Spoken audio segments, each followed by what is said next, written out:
Hey friends, Mario Cavallo here. I am live for my next China update. I haven't done one every 2 to 3 weeks. I realize there's enough topics that are happening out there that have been thought through and discussed through that need to be discussed and need to be reviewed. That's what the purpose of these updates are. That's what I'm here to do. Wishing all of you well. We're doing great here. However, look, lots of folks out there are not doing so great. That's inside and outside of China. So, there's just an awful lot of things to talk about. But I have had, in the meantime, wow, my Twitter feed's been on fire for the last week or so, and I've just got some main topics that are on my mind to talk to you guys about. October imports and exports below expectations for China, not good. Um, Not a good economic indicator. China FDI continues rising. Companies like Germany, the Scholz visit that just happened, the Arshada, the 20th Congress that just finished. United States still wants to contain China.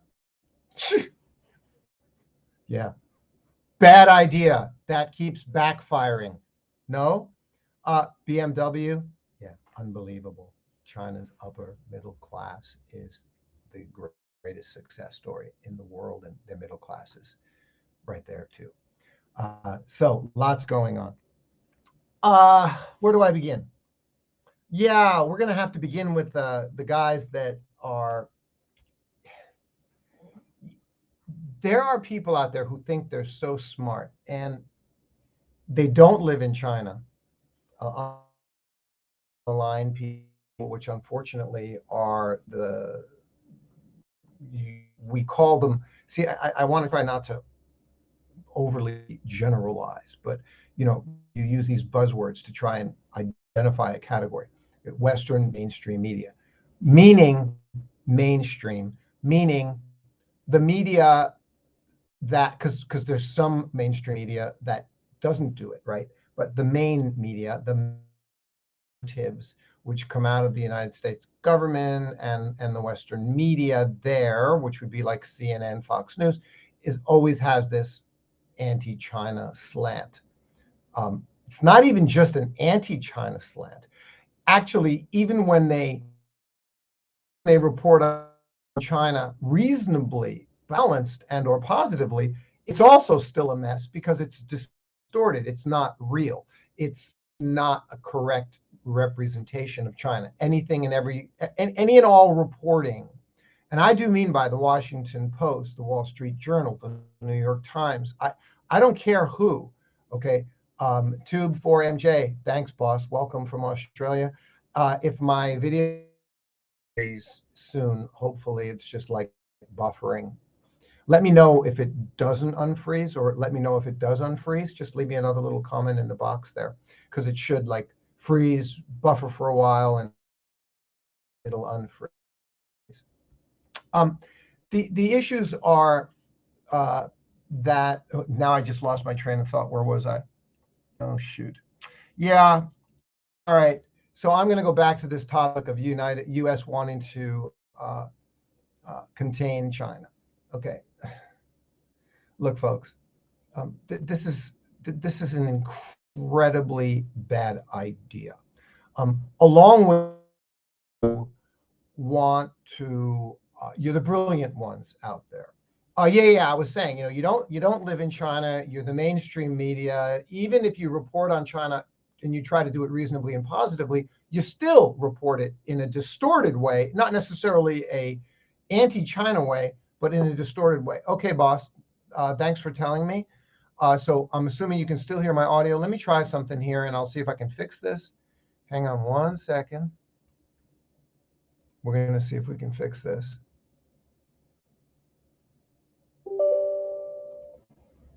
And what I'm going to do here, hang on. I think I know why.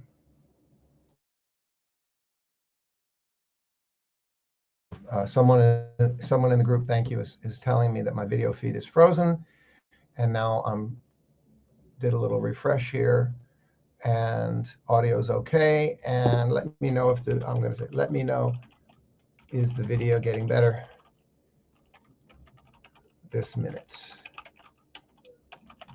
Because it should improve. Let's see. Let's give it a minute here to see if it's going to improve. And hopefully it will improve. Okay.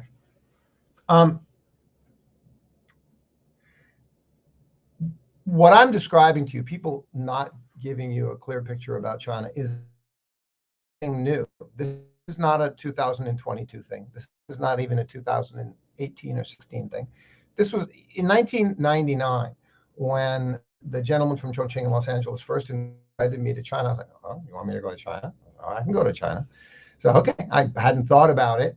And I got invited to go to China. I was living in Los Angeles, lots of Asian people, Korean, Japanese, Vietnamese, Chinese in Southern California, right? I was living PCH, Pacific Coast Highway, up the road from Cappy's Cantina, right there in the middle between Newport Pier, Balboa Pier, and then Huntington Pier to the north. It was a nice life, you know, lots of Asian people. And the next thing I know, one of my Chinese friends invites me to come go to Chongqing, go to China. Great. Wow. Okay, I'll go to China. No idea where I'm going. Would have been no different to me than going to Japan. Would have been no different than to me to go into Thailand, China, Malaysia. I didn't know the difference. Okay. Other than I knew that China was supposedly behind some big Great Wall and was supposedly this dark place. That's all I knew in dark. Look, when I got on the plane with him in 1999, he said to me, look, whatever it is you think you understand, and whatever it is you think you've ever seen about China, and whatever it is you think you know about China, just forget about it, because none of it's true. Okay. And that was in 1999. Okay. And I'm telling you 23, 24 years later, that's more true than ever before. That's the situation. Okay. And if my video still isn't, then just regard this as a podcast, an audio podcast, a radio show, and just listen to me. Besides, I'm not such a handsome guy anyway. You don't need to be looking at me while I'm talking. We want to cover the issues, and I'm going to cover them through with you.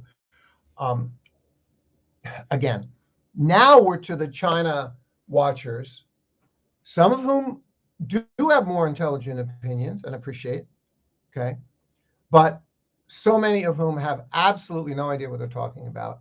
And then there's this, the one thing right now is the madness of the foreign opinion, whether you're inside China or outside China, the madness, and I've proven it over the last few days with a few short little videos in my Twitter feed, check them out, on the idea that China end zero COVID. We want China to end zero COVID. In fact, let me tell you very clearly, China is stupid for having zero COVID. They're wrong for having zero COVID. It's not even like sort of a maybe, okay? We're over COVID. COVID, nobody even thinks about COVID. I was on the phone the other day with a watcher who's back in America now, and he said to me, no, nobody's thinking about COVID anymore back in America. And you can see that on the street. Nobody's wearing masks anymore. We're done with COVID. We're over COVID. We don't want to talk about COVID. And China is locking down people. Stupid, dumb China needs to end zero COVID tomorrow. Yeah. So if you want zero COVID to end tomorrow, yeah, you're one of those people, huh? And you think you want zero COVID to end tomorrow? So listen, China now is the large, here's what will happen. China now is the largest, safe, stable, successful, capable, civil, and not to mention peaceful, they haven't started a war or attacked any other country in close to half a century, country in the world, okay?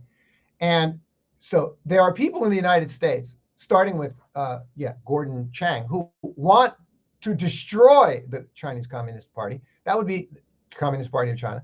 That would be the Communist Party of China, who just built and created over the course of the last 30 years, the largest, safe, stable, successful, capable, civil, and peaceful country on the planet. One of the CPC members that I know is a very, very amazing, talented, competent doctor.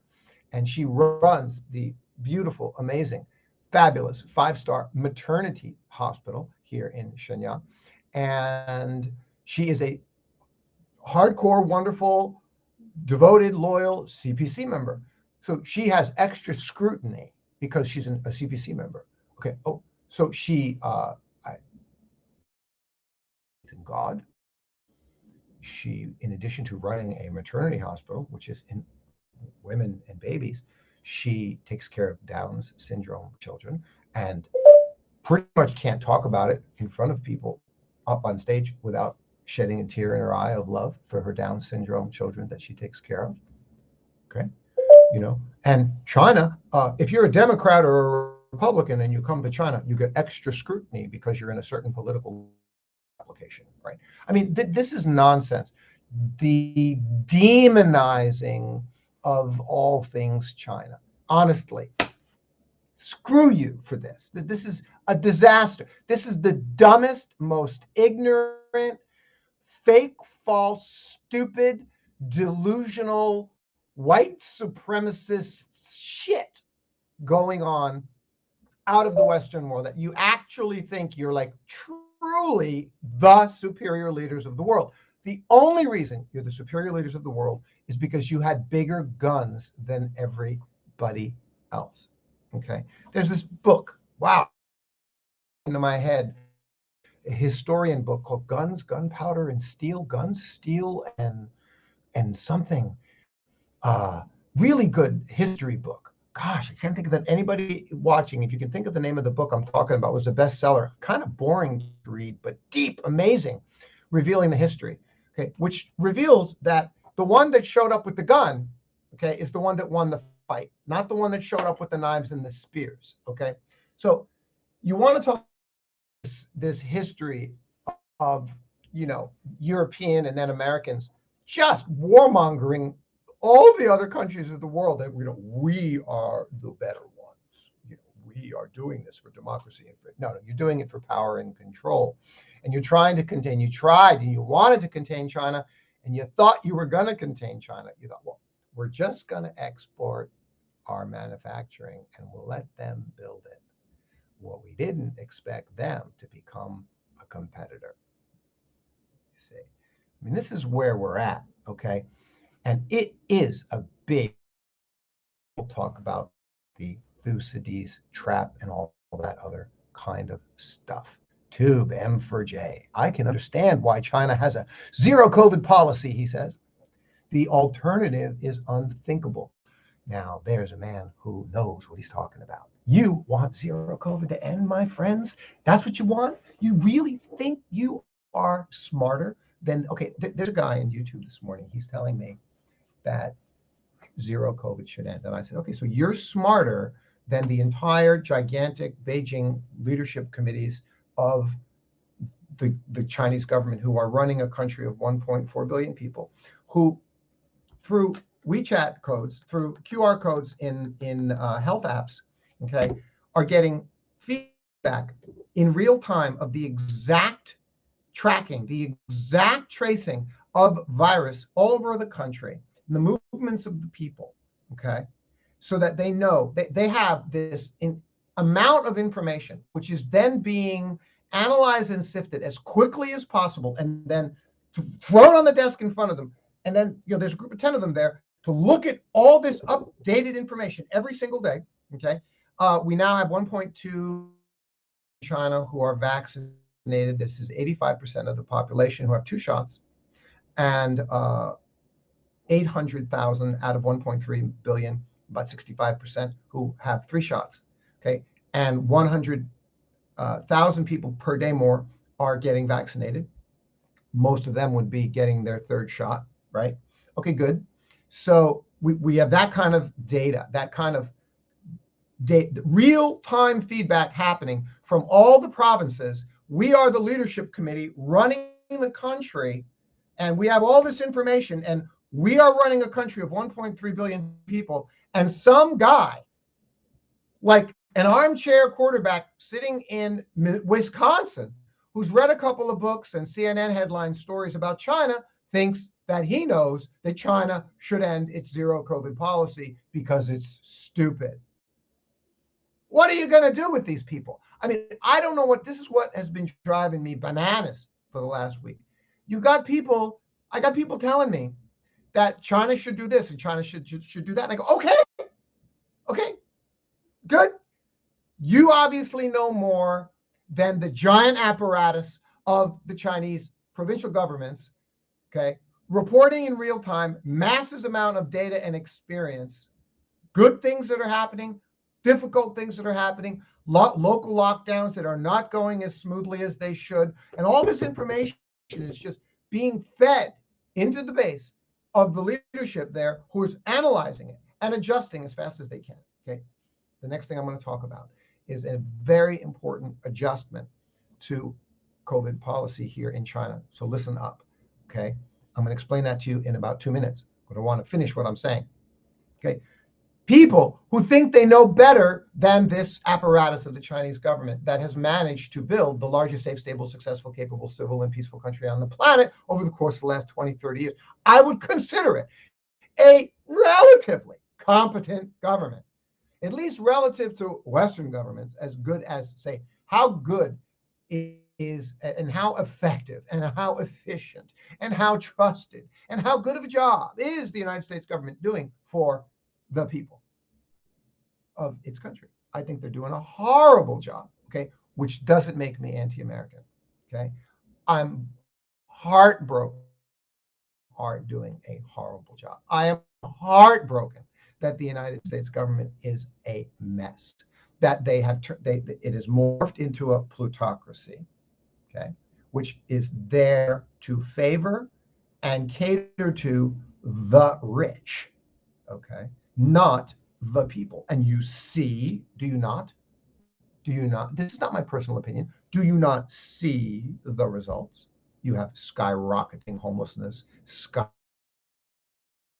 skyrocketing people running out of money, while the rich get richer and richer and richer and richer and richer and richer, the gap in the middle, etc. Okay, I'm just observing. Imagine that I'm a neutral observer. Now I am.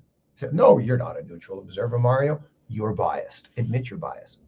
No, I don't have a bias. My bias is to what I'm seeing in reality. Okay, so there's my bias. You're right. My bias is to what I'm seeing in reality. Okay, show me a safe, stable society. Show that to me. A society that doesn't have, well, in the case of China, this is a society that doesn't have guns, but amongst other characteristics, show me a safe, stable society. What is that? It's a society that's good for families, because it's a society that's safe, stable on a daily basis. There's no crazy shit going on outside that you, your family, your wife, a woman, your grandmother, your grandfather, elderly people, and your lovely little children, that they're not worried about what happens when they go out the door of their house. And they say, oh, what time is it? Oh, it's nighttime. You better not go out. It's dangerous in the neighborhood. Okay. I don't want to live with that. Do you understand me? Okay. I don't want my child being subject to traumatizing school shooter drills, okay, at school. And my child going, someone might come and shoot our school, kill everybody. Kids having, okay. I don't want my family to deal with this. I don't want to live in fear. Last time I was in the United States, somebody, whatever, didn't like something about something on the road I was driving, I don't know who the hell it was, pulled up next to me and screaming and rolled down their window and screaming and yelling. What was the first thought out of my mind? Am I about to die? Is this guy a killer, pissed off person? Or is this guy got a gun and is he about to pull it out and point it at me and shoot his gun? This is what was running through my head. I wasn't worried that the guy was pissed off at me. Dude, what did I do wrong? I'm sorry. Okay, I didn't know. I apologize. Genuine apologies. Didn't mean to ruin your day. But that wasn't my concern. My concern wasn't personal interaction with the guy who was pissed off at me for something that I did while I was driving. That wasn't my concern. My concern was whether or not somebody in a car who was pissed off at me and rolled their window down and starts screaming at me is about to pull out a gun and shoot me, and my life is about to be over, and I got my family in a car. And are they going to shoot them too? I don't want to live like that.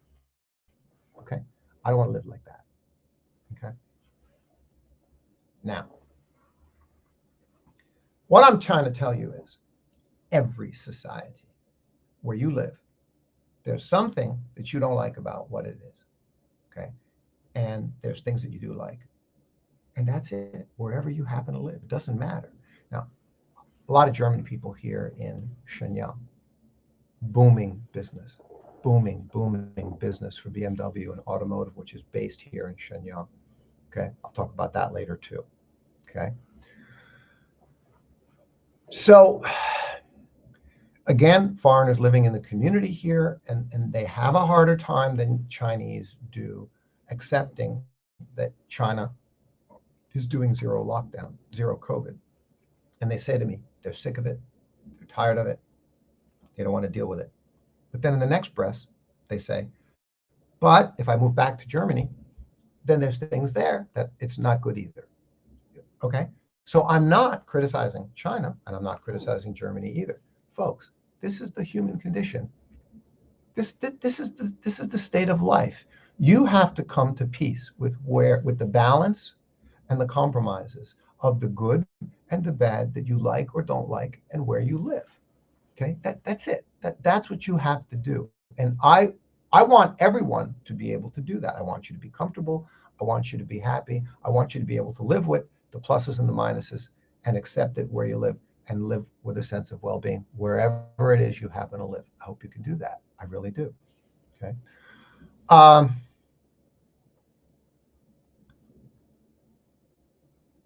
If I got three threads in my mind. One, this thread of what would really happen if zero COVID ended, because I didn't say it yet. The second was I told you there's an update about zero COVID policy. And the third is I mentioned I'm going to talk about BMW, okay, and their car sales. Those three things. So back to what would really happen. All you smart, wonderful, wise people say, China should end zero COVID. I know they should end. I'm smarter than Beijing. I'm smarter than Xi Jinping. Those idiot Chinese, they don't know what they're doing. Stupidest damn policy on planet Earth. Yeah. Okay. So listen to me. As of now, COVID variants are much milder than they were back in the beginning with Delta, but they're still much worse than annual influenza. Now, a few people have tried to send me some more recent studies indicating that no, that's not true. Okay. Okay. Let's say that might be true, that this is a work in progress. Yes. Okay, then. So you see, this is what the Chinese government is doing. They are looking at all this data. You can bet your ass that they have far more access to the world data and data within their own country on infections. For example, the big outbreak in Hong Kong, the big outbreak in Shanghai, the number of cases asymptomatic, the number of cases symptomatic, the number who ended up in the hospital, the number who died, and they're scrutinizing all that. The best minds in China, and they are really smart people, number one education system in the world. Okay, so they are, at the very least, they're smart and pragmatic. You can give them that. Okay, so they're sifting through all this information. They're going, okay, it's getting better. Yeah, it is getting better. So I'm giving you the benefit of the doubt, those of you who sent me those most recent ones saying, no, Omicron is not. It is got lower death rate than annual influenza. Okay, maybe it does. But it also has like 10 times higher transmission rate. So overall, more people die. Okay, because from what I'm reading, let me see. Deb, hi, thank you. So, right, China now average. Deb, what are you talking about here? Average of 6,000 new cases per week. Is it what country, my dear? What country are you talking about? Okay. So, update for me. Let me know. I think you're talking about America, right? Okay. Whatever it is, you got X number of dead per day. Okay. You got X number of hospitalizations, and that's in a country of 300 and Australia. Thank you, Deb. Okay. you've got with the population in the United States of call it 360 million, okay, and then in total population over in Europe, is it pushing a billion? Is it what is it, 800 million or 900 million or 1.1 billion, depending on what you're including. Okay, so you got a total population there of the two, approximately the size of China in total, which is 1.3, 1.4 billion as well. Not exactly sure. Okay. So if you took the death rate now, if China ended zero COVID, okay, then do you understand what happened in Shanghai 4 months ago? This is what I want you to understand. Do you understand what happened in Shanghai 6 months ago, in Hong Kong 6 months ago? And do you understand what happened in Shanghai 4 months ago? And actually happened in a couple of other cities as well here in China, not quite as bad, but where you've got the thing ripping through, okay? Ripping through, okay? I'm going to try to find. Ripping through Shanghai, okay? Shanghai, I don't think I'm going to succeed here. Shanghai outbreak, how many cases? Yeah, let me see here. Give me a second here.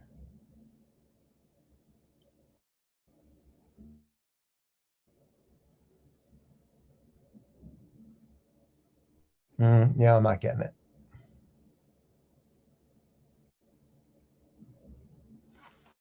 Let me not go off track. Whatever the hell it was in Shanghai, was it something like 50,000 cases? Now I'm taking a guess. Okay, forgive me. And if someone in my feed can help me with that, please, that would be.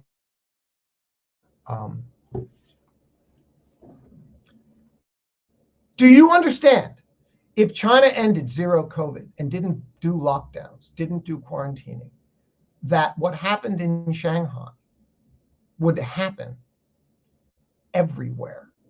Do you understand? Sort of like it's happening in the United States now, where it's just freaking everywhere. Deb is telling me it's 6,000 new cases per week now in Australia. Okay. That's Australia with 26 million people. Okay. Multiply that by, well, 26 million times 50 is 1.3 billion. Do you understand what I'm saying to you? You're talking about in a flood of cases. I mean, imagine Shanghai, 50,000 cases. Okay. Again, I don't remember what it was. Can someone please, if you're in my feed and you can help me with that number, that would be great. Oh, wait, I'm going to ask my friend in Shanghai, smart guy, huh? Mike.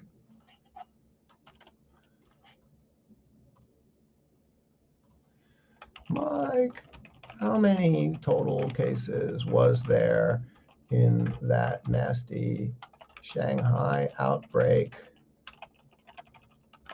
Was it around 50K? Or, wow, good, research live. Folks,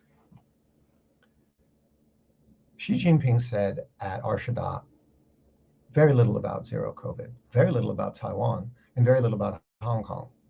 CNN reported that Xi Jinping focused on those three topics during his speech. His speech was close to 2 hours long. If he said 2 minutes worth on zero COVID, it was a lot. If he said 2 minutes worth on Hong Kong, it was a lot. And if he said 2 minutes worth on Taiwan, it was a lot. Okay. On zero COVID, all he said was, we have been successful at protecting people's health. And we will continue to balance protecting people's health against the economic needs and the challenges that come with the effort of protecting people's health. What the hell do you want from me? I go on Twitter and I say what I just said to you here now clearly, and people actually argue with me. They shouldn't do that. I go, what do you want from me? Okay. This is what they're doing. And they obviously think it's a fabulous idea, and so do I. for the reasons that I am now at this very moment describing to you. Okay. If they let COVID go the way they let it go in the United States, whatever number of cases you have in the United States right now, whatever number of cases you have in Europe right now, and I'm reading the headlines saying Germany, upsurge in cases, hospitals being overwhelmed again. This is what I'm reading in the headlines this last couple of weeks. Do you understand that the total population here is the combined total population of Europe and the United States? Okay. So you know how many cases we're talking about total? Add them up. Okay. So then there's that many numbers of cases. Okay, would be in the hundreds of thousands, would be in the millions, and would swell, which would lead to that many people who are, and we know it's the majority is elderly. That would be including one of the people that we are protecting, which is my mother-in-law, who's 74 years old. Okay, love you, Ma. And she'd be in the hospital. Okay, millions of, it's mostly the elderly, 20% younger people, but the majority are the older people over 60.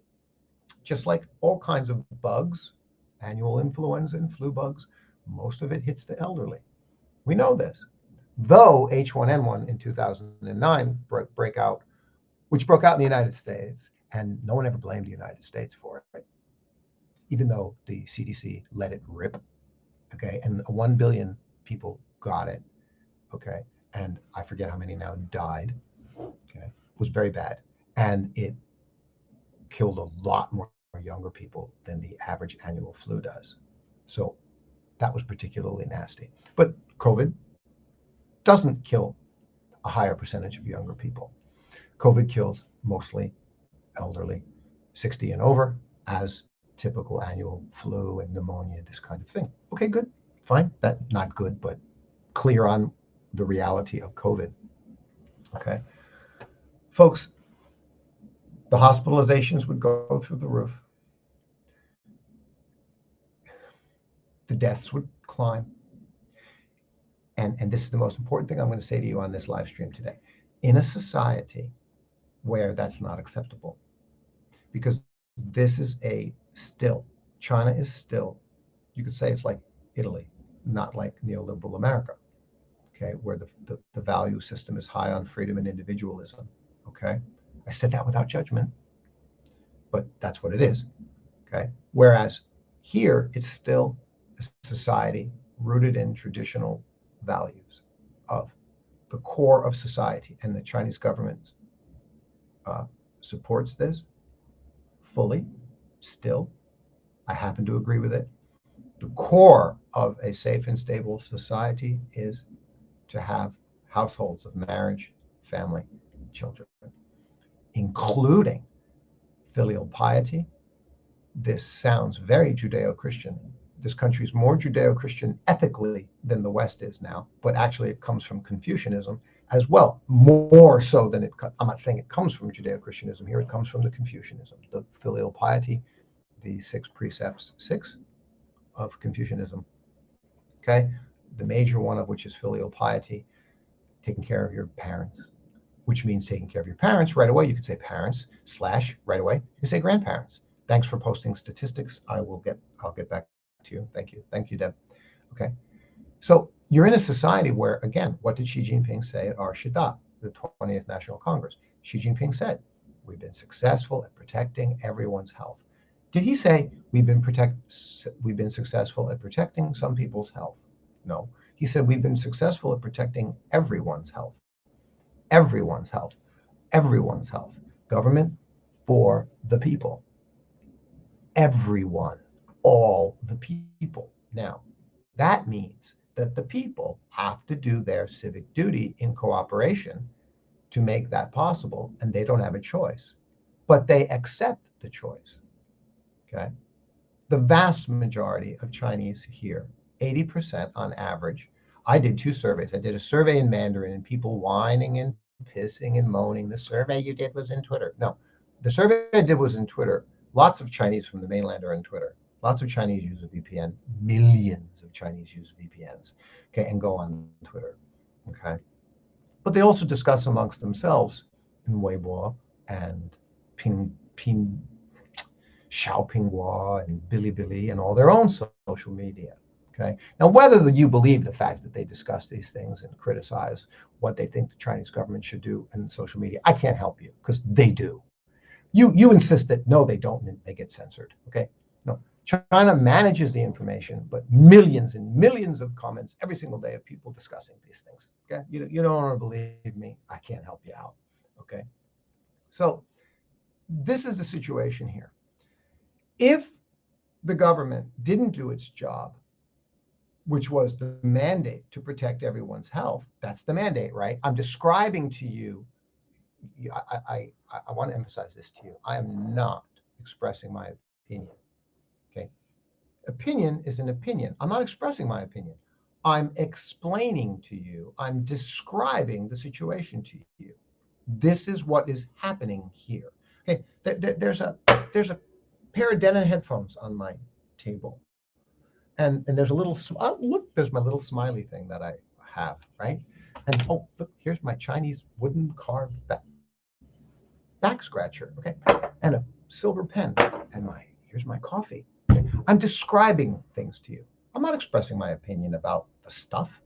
I'm just telling you, this is what's going on. I'm describing it to you. I'm observing it, and I'm passing on to you what I'm describing to you, which is that I live in this society where the focus is, the root of the society is, okay, the traditional marriage and family, and protecting your family and taking care of mom and dad, who are your grandma and grandpa. If you have kids, grandma and grandpa, moms and dads, they're like pretty much the same category. Okay, kids and grandkids, all right, it's the whole thing. It's the root of the society, which I happen to agree with. Okay, just coincidentally for me, I happen to agree with that. If you don't agree with that, okay, but I happen to agree with that. So I'm good and comfortable with it, and I fully support it and agree with it, okay? So in that society, letting COVID go is a threat to your family. Everything is a threat. Anything and everything is a threat to your family, okay? Now, you say to me, but zero COVID will cause business losses, and if we have economic failure and business failure and hardship, that also causes hardship to family. You're absolutely right. I'm only explaining to you the value system. There's a weight of the 价值观, the values. 社会价值观, 家人价值观, family values, societal values. I'm just telling you.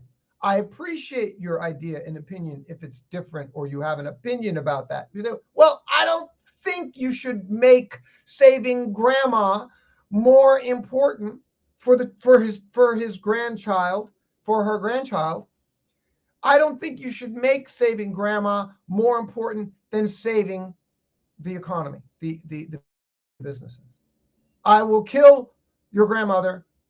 I will let your grandmother die by my policies before I will let your business die. And China says, no, we don't agree with that. We will not let your children and grandmother die before we will let your business die. We will kill your business before we will kill your grandmother by the policy that we choose. Do you understand me? I'm just describing. This is not my opinion. I'm telling you, this is the society. Okay. Protecting everyone's health is the top priority. It's more important. And people will accept the hardship more than they would accept that hardship. Okay. Is there anything easy about this? No. Have I ever said this is easy? Have I ever said it's not tough? Have I ever said it's not painful? No, but both ways is painful. Pick your poison. I don't have an answer for you. I'm not saying I have an answer for you. I get it. Pick your poison. You go this way, you got these problems. You go this way, you got these problems. So what is going to determine what you accept as a person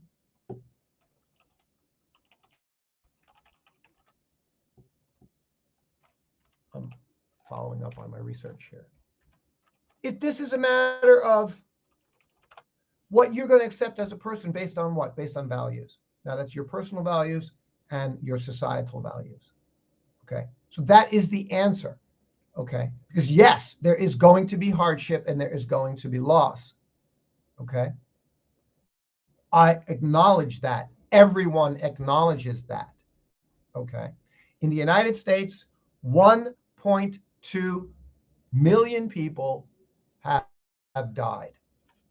Okay, in China, that number would be 4 times higher.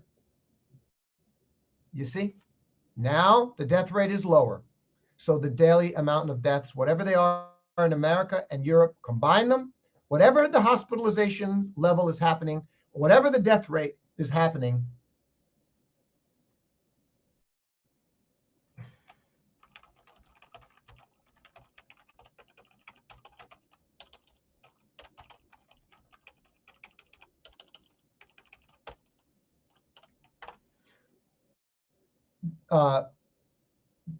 the total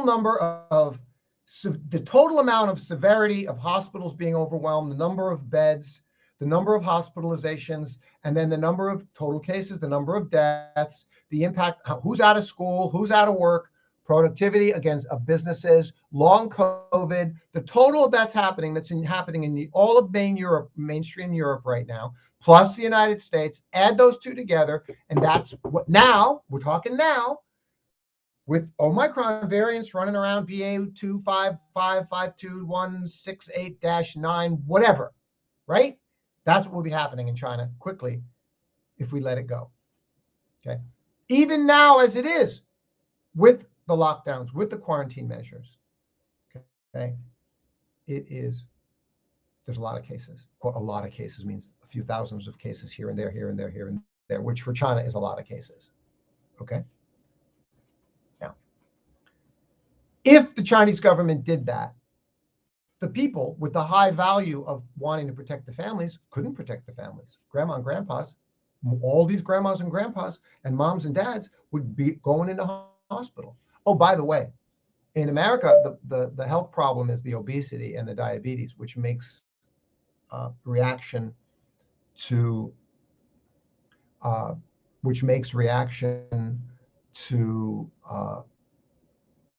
COVID worse. So that's the health problem in the United States, the obesity and the diabetes. In China, the problem is so many of the men, even now, so many of the men smoke. A lot less people smoke here. A lot less people smoke in the United States, but a lot more people smoke here. So that would be a big problem for the men and the older men. That would exacerbate deaths and hospitalizations here in China. So many men smoke. Okay. Man, when I first came here 20 years ago, you could say all adult men smoked. I mean, I'm talking like 80, 90%. Okay. Now it's, I think, substantially lower, but still a lot smoke. Okay. You go to government offices and all the men smoke. You still go to the traditional Chinese businesses and all the men smoke. You go to the blue collar workers, whatever blue collar workers you can think of, construction, all that kind of stuff, and all the men smoke. Not 10%, not 30%, not 50 or 70%, like 95%. They all smoke. So what kind of an impact would it be here? Okay. And so you'd have this overwhelming of the hospitals because there's not enough beds, which is the next point. Okay, there's just not enough beds. Look, hospitals in China are gigantic. Hospitals in China are huge. They're like, 20-story buildings. They're big, big hospitals. There's lots of big hospitals in China, and they're huge. And you go into them on the weekend, and they're packed. You go into them during the week, and they're packed. Why? Because the city's 20 million people, 8 million people. You say in the United States of America, say, oh, big city, Phoenix, Arizona, 6 million. Wow, huge. Here in China, that's like small. Okay. Here in China, you got cities that are 8, 10, 12, 14, 16, 18, 20 million. The biggest cities are pushing 30 million. Shanghai, Guangzhou, Basin, uh, Chongqing. Okay, so you got to, you live where you live. Okay, I would like you to imagine right now you live where you live, and you look outside. Here, I'm sitting, by the way, in my home office, and I've got a giant, round, 270-degree, beautiful arch window all around me. Okay, and all in this direction. This is my nice background. It looks nice. I hope you like it. Okay, a little background I put back here so that when I do videos, they look pretty decent. Okay, okay. Just in my view, you're not even going to believe this. I just live in a regular urban area here in Shenyang. And just in the view of me sitting at my desk, okay, in front of me, the building I'm in is 32 stories. There's 6 of those buildings in my garden. Right in front of me is building number 4. 32 stories, 6 apartments per floor. There's the other building, 32 stories, 6 apartments per floor. Oh, wait a minute. In between the buildings is, on the other side of the street in the distance, is a giant mall. And I can count with my eyes.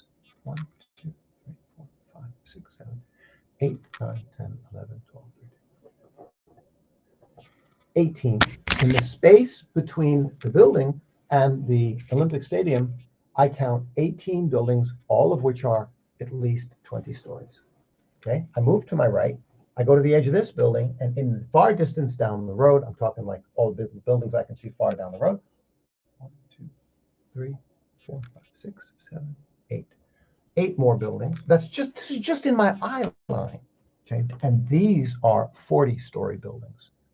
Okay, they're like much taller. In fact, they might even be 50. And then here is a gigantic, one of those gigantic glass office buildings. That tall. And this is in the tiny space of the city that I'm in. Oops. Okay. Do you get my point? I hope you get my point. Okay. These are crowded cities. So you go to the hospital, Shenyang #1 hospital, very famous, excellent hospital, great reputation. Okay. And you could say, it's huge. You can't believe how many beds there are. There's nowhere near enough beds for the population. How many people get sick in an average week? So if you have a surge and there's not enough beds, and you got all these old people, okay, this is not acceptable. Okay, so you would have a surge, an overwhelming of the hospital system. Okay, they know this, all right, and then you'd have a surge of deaths. You'd have a surge of misery and chaos, and the people would immediately be thinking, because it is. This is the government's responsibility. The government's not doing their job. So if you want the Chinese people to have an uprising against the Chinese government, here's your reason. Okay, cancel zero-COVID and watch the mayhem that comes. And then you'll have the people will make your dream come true. They will have their uprising against the government for not doing its job, which is to protect everyone's health. They say, what are you doing? You're not fulfilling your responsibility to take care of this. You know, we're willing to work with you. When you say we need to go into quarantine, we do. This is what needs to be done to protect our families. Do you understand me? I'm not expressing my opinion. I'm describing the situation here in China. And if you want zero-COVID to end, that's what would happen. It would be a disaster. Okay? It would be a societal disaster. It would therefore be an economic disaster. We could go into, and we won't today, the step-by-step triggers, you know, the domino effect of how that snowball would roll if it happened. And it would reverberate throughout the global economy. World stock markets will crash, knowing that all hell is breaking loose. Okay, so that reminds me of this one last point before I move on to the update about the COVID policy. They're improving it. They're not just sitting still and doing nothing. They are improving it, which is those of you who want to stop China's economy from doing well, those of you who want to contain China, United States government, and all you idiots in Congress and the Senate, yeah, you know, the last thing in the world you want is for China's economy to not do well. It's the only economy on the earth that has positive GDP. And as George Yao, the former Singapore Prime Minister, explained very, very well about a month ago in his interview, Okay, the Chinese government and what they're doing has ensured the most stable possible economy and the only economy in the world with high percentage with positive GDP in the whole world. And as I've just said to you, if that to the degree that China is failing, because China is the new world superpower economically, okay, they're in everything, folks. Whether you like it or I'm not describing whether you like it or not. I'm just describing this is what it is. So if they fail, if they do poorly, the world collapses to the degree that China does bad. It's totally interconnected now. So everyone who wants China to do badly, you don't want to see China succeed. You want to contain China. No, you don't. You're no friend of the world. You're no friend of mine. You're no friend of anybody. You don't know what the hell you're talking about. You're delusional. You can't think past the tip of your nose. You're just a political idiot. Okay. All right. Next subject. I can go on and on about this. Next subject. Yes, China's COVID policy is being modified. They will. I told you, Arshida, 20th National Congress, there would be no change to those of you who were thinking there would be some update change to zero COVID. I told you there wouldn't be. Okay. And there wasn't. They will, as they are gathering, as the government apparatus in Beijing is looking at and analyzing and seeing all this information coming in, updating, evolving, and they decide what they think, what's the most we can do to protect everyone's health, but can we drop the effect? Can we reduce the impact on the negative impact on the economy? Yeah, okay. So now we're reducing quarantine at the border down to 7 days. It's 7 plus 3. Okay. It's reduced. Well, domestically, you need to know this. You should know this. They're doing something different now, which is a big improvement. People complained about the border in the United States and Mexico. They were separating families, right? Don't separate families. You got a problem? Fine, but don't separate the kids from the families, from the parents. Okay, same thing in China. You're going to make me quarantine. You're going to make my kid quarantine. Well, don't separate the families. This was pissing, whining, and moaning about this. Legitimate complaint months back. Okay, that all has improved. All right, now what they're doing is, before it was, oh shoot, remember the neighborhood I just described to you? My 6 apartment buildings here, and then there's the other apartment complex over there and over there. So suddenly there's 6 cases in the neighborhood, and they would shut down the local neighborhood. So all 6 of my buildings, everyone would get locked in. They close the front gate. They give you a little tag that says one person can leave the house every couple of days to go to the local market to buy stuff. Otherwise, everybody stay home. That's it. And that went on for 7 days, 14 days, normally, works very effectively, and then it ends. When it doesn't work effectively, you get what happened in Shanghai, unfortunately, Hong Kong. The vast majority of the time, it works incredibly successfully. So again, zero COVID is a success.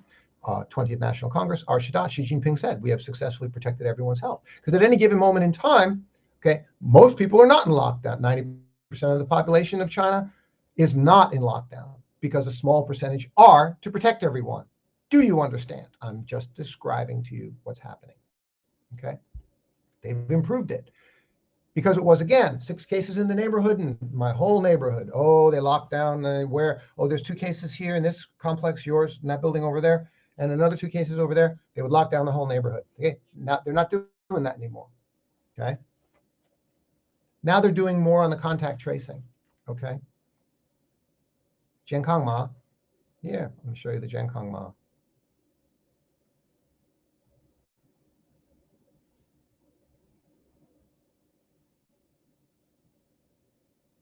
Hang on. I'll show you the Jiankang Ma. Yeah, see, there's Jiankang Ma, right? See the green thing? Okay, there's Jiankang Ma. All right, you go, you do the Jiankang Ma. Okay, good. So we went into a 7-day lockdown, 7 days, my family, not the whole neighborhood. And that's the improvement. 2 weeks ago. Okay, we got a call. It happened to be my wife. Your colleague was on a bus with a guy 2 days earlier, and that guy went into quarantine because he was in contact with a case. That guy in quarantine, he turned positive. Okay, so you, lady, on the bus, you need to go into quarantine. And your contacts, which would be second contacts, right? Which was 8 or 9 or 10, 15 people, okay, which included my wife, have to go into quarantine for 7 days until we see what happens here. Because you may turn positive and your contacts may turn positive. Okay, you see what I mean? That's it. Contact tracing.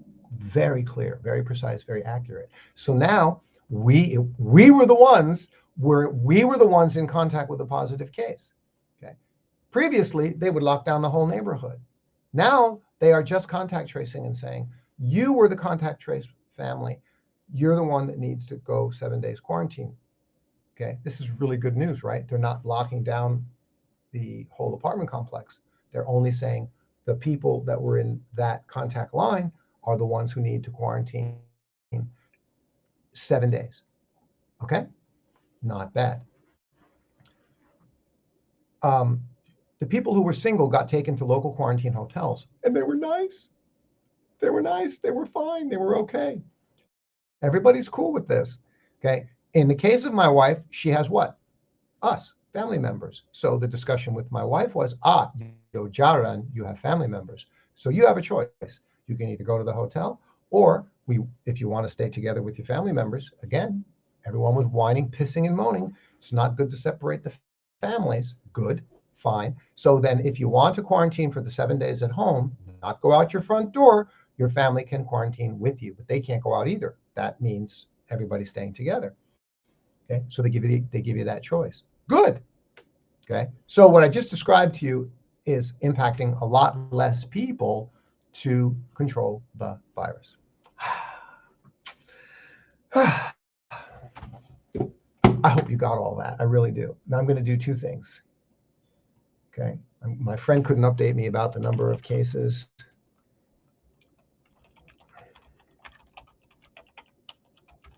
All right. And secondly, I'm going to go on to talk to you about BMW and what's happening in China. And before I do that, I'm also going to go through the comment section, see who's there to say a quick hello to everybody, because I haven't looked at it at all. Got all that off my mind. Okay, hey, Pete, Deb, good. Thank you. Wow. Yeah, so Deb in Australia, yeah, 15,000 dead. 6,000 a day new cases now. Yeah, again, it would be so bad here in China. It would be so bad if they let it go.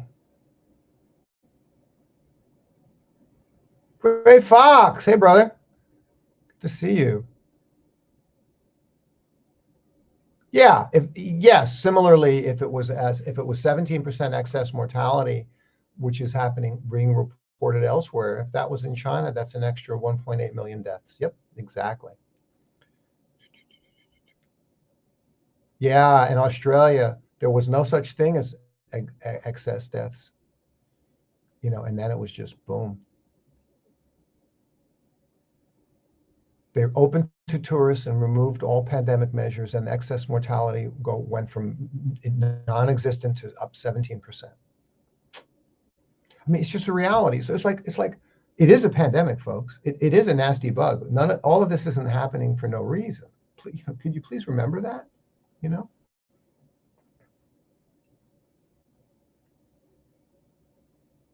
What is this, U.S.? U.S. now is not looking too bad. 3,700 new cases per day. Oh, per million.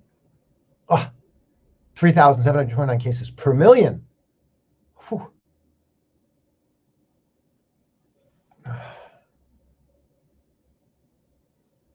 Okay, so I'm moving on to what I want to tell you about BMW. And this is indicative of, you got a bunch of YouTube people went out there recently, and they obviously got paid to promote anti-China propaganda. And they all came out with this very similar video. They were given a script which said China was going to collapse in 28 days. This was very, very sad to see. I'm not even going to name names. There's 5 or 6 major YouTube guys that did this, and I was just shocked that they could be so stupid. And they did it regarding the CHIP Act, and they did it regarding the real estate sector and all of these things, which, just doom and gloom. China's collapsing and is going to collapse, and China is now ruined, and all of this nonsense. Yeah. Okay. Folks, just all I can tell you to do is just ignore this kind of talk. China's economy is going to have pressure from all of this, and from also the world economy, recessionary and inflationary forces.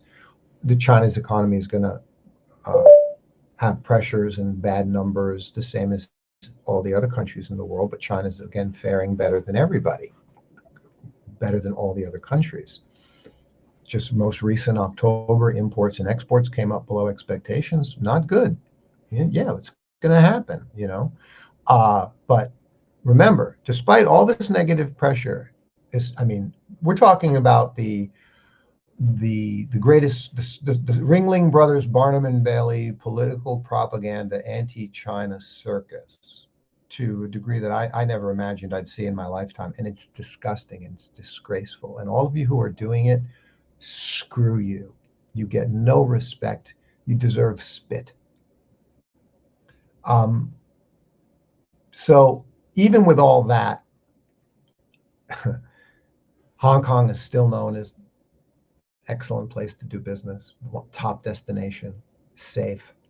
FDI into China for 2021, the first 9 months of 2022 or something was up 30%. Even with all this negative stuff, the real world, the business people in the real world know which side the bread is buttered on. And the bread is buttered with Chinese butter. Okay? And that's reality. Okay? We could talk a lot about the malign geopolitical situation. Let me just jump to Scholz, Chancellor Scholz of Germany, visiting China. He's going to keep going on his relations with China. Good move. Good move. Is the United States going to be the nasty monster that it is? Is it going to sanction and punish Germany? Just like it did to UK with Huawei, sanctioning countries all over the world. You do what we want, or we're going to sanction you. Yeah, that's just the American way. Democracy and freedom for everyone. Yeah, thanks a lot. Okay, you guys been doing this shit for 70 years since Korea. Nasty, just nasty, ugly.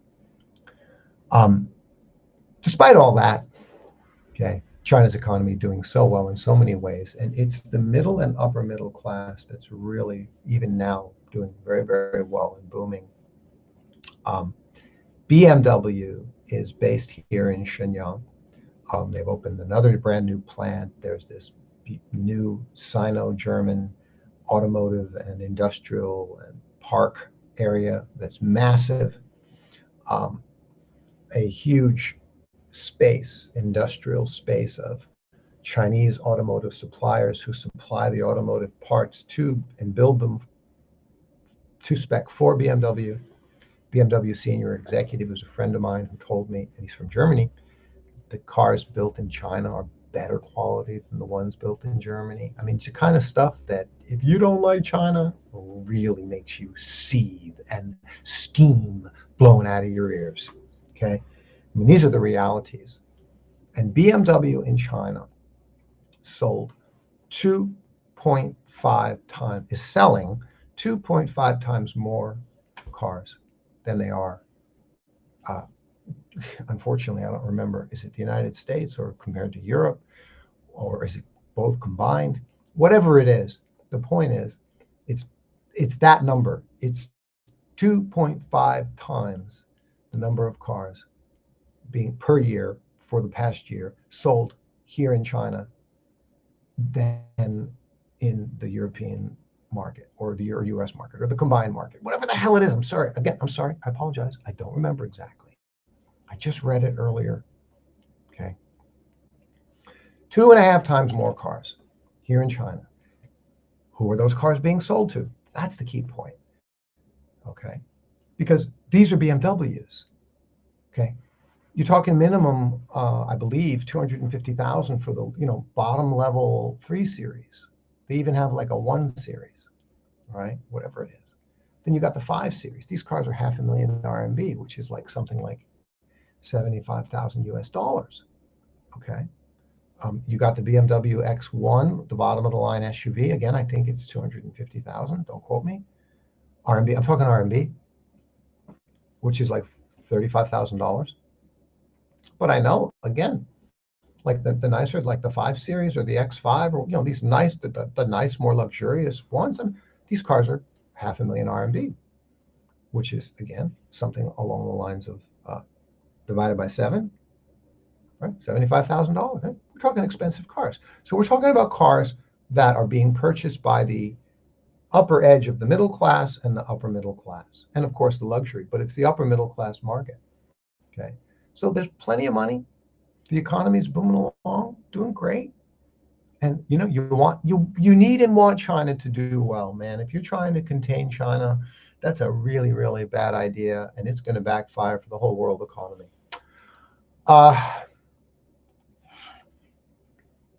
Okay, it's 3:40 in the afternoon. I've covered a lot of territory here. I've done about an hour.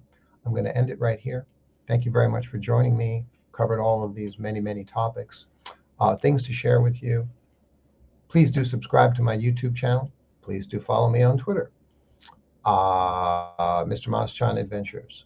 What I do there, everything I'm doing is not geopolitical, okay?